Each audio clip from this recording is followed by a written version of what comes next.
Battery চালিত রিকশা চালকদের অবস্থান। বিক্ষোভ মিছিল আর প্রতিবাদ স্লোগানে উত্তাল মিরপুর।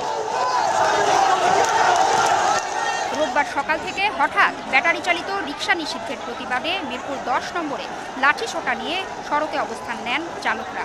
বন্ধ হয়ে যায় মিরপুর 12 থেকে আগারগাঁও পর্যন্ত যান চলাচল। সৃষ্টি হয় তীব্র যানজট। আমরা শুধু শান্তিপূর্ণ আন্দোলন করতে চাই। আমাদের দাবি, আমরা গরিব মানুষ, আমাদের অটোগুলো চলতে দিতে হবে।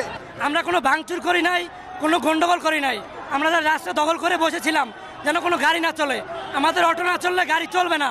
আমাদের দাবি মানতে হবে, অটো গাড়ি চলবে না, আমাদের কর্ম দিতে হবে। চালকদের বিক্ষোভে যান চলাচল বন্ধ হয়ে যাওয়ায় ভোগান্তিতে পড়েন যাত্রীরা।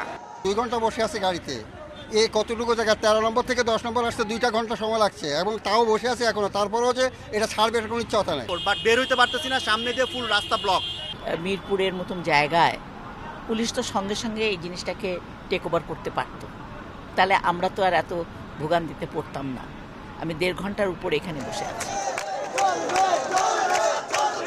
গত 15 মে বাংলাদেশ সড়ক পরিবহন কর্তৃপক্ষের কার্যালয়ে এক সভায় ব্যাটারি চালিত রিকশা বন্ধের বিষয়ে ব্যবস্থা নেওয়ার নির্দেশ দেওয়া হয়। এ অবস্থায় ব্যাটারি চালিত রিকশা বন্ধের নির্দেশ তুলে না নেওয়া পর্যন্ত কর্মসূচি অব্যাহত রাখার ঘোষণা দিয়েছেন চালকরা। তাসনিয়া নিশাত মিম, সময় সংবাদ, ঢাকা।